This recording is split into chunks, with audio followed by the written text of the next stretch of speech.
What do you get when you combine a world-class productivity solution with incredible budget friendliness? I'm Roger Olipo from Cloud IT, and today we're going to be looking at Zoho Workplace.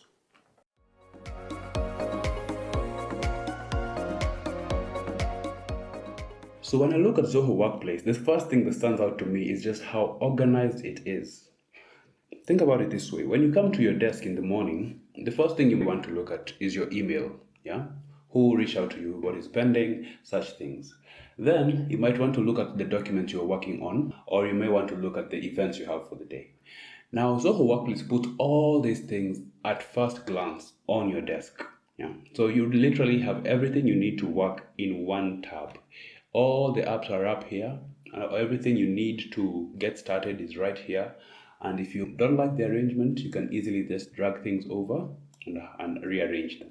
So it's really a wonderful way to get started.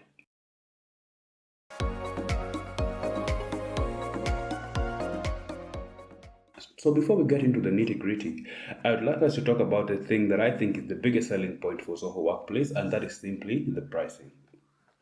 When you look at this chart, you see that for as little as $3, you can have 30 GB, you can have work drive storage, you can get started for your team. Yeah.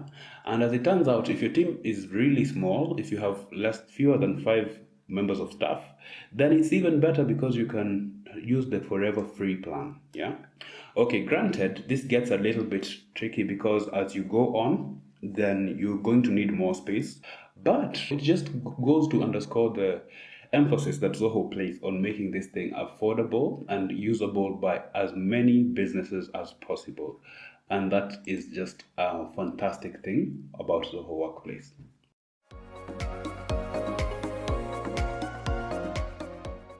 So, as we go into the workspace, the first thing we might want to check out is Zoho Writer. Yeah? So I'm just going to touch on one or two of these apps just to give you a feel of what Zoho Workplace can do. But there's a lot more you can do within Zoho Workplace, as you will see in the other videos. But for right now, let's look at Zoho Writer. So when you look at Zoho Writer, first of all, the thing that stands out to me is just how simple it is. And all the menus, it's not that they're non-existent. You just simply have to click on the drawer and they'll come up. And all these things will look familiar to you if you've used Word or PowerPoint. But I'll show you one thing that I think is cool and it is pretty unique about Zoho Workplace, and that is the way the assistant is structured. So at the top here, when you click on Zia is the AI assistant for Zoho. Immediately Zia tells you everything that's wrong with your document. So you see the spelling errors, you see grammar suggestions, you see a readability score, and then you see all these cool things down here. Yeah. Wordy phrases, incomplete sentences, even cliches. It doesn't just show you the mistakes, it helps you write better, which is fantastic. Now I could go on and on about Zoho Writer, but I will save that for a separate video so that we can keep this as short as possible.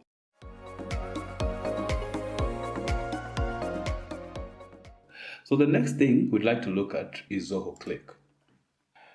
So Zoho Click has some really cool things that you can do that are not very common in the other chat apps.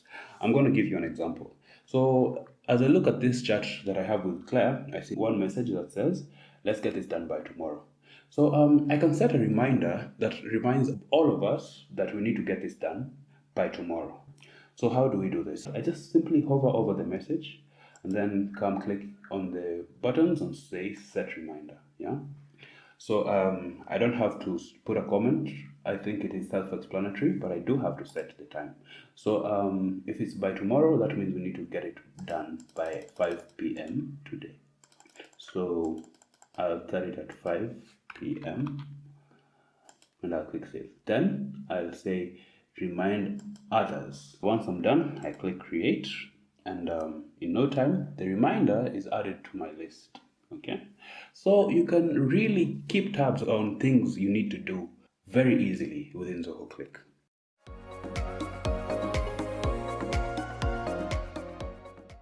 Now I'll go into Zoho Mail, but I'll not go into the details in this video, but it has a lot of things you can do. You can chat about an email. Select an email and just chat about it.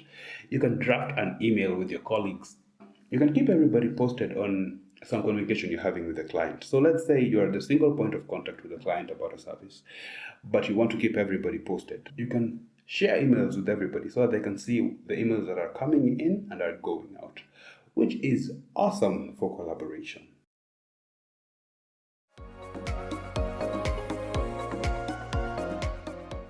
Okay, Zoho may be amazing at first glance, but how does it compare to the big brothers in the industry? That is Google and Microsoft. The first thing you might want to look at is storage. When you look at storage, you'll find that the standard version of Zoho Workplace offers about the same amount of storage as the business starter version of Google Workspace. Workspace, I'm still trying to get used to that. But when you come to the professional version, it's 100 GB, while in Google Workspace, it's 2 TB, which is awesome. And Microsoft 365 offers 1 TB of storage across the board, which is really good. So, as far as storage goes, if you're big on storage, then you might want to have a look at Google Workspace or Microsoft 365. Another thing you might want to look at is the ease of use.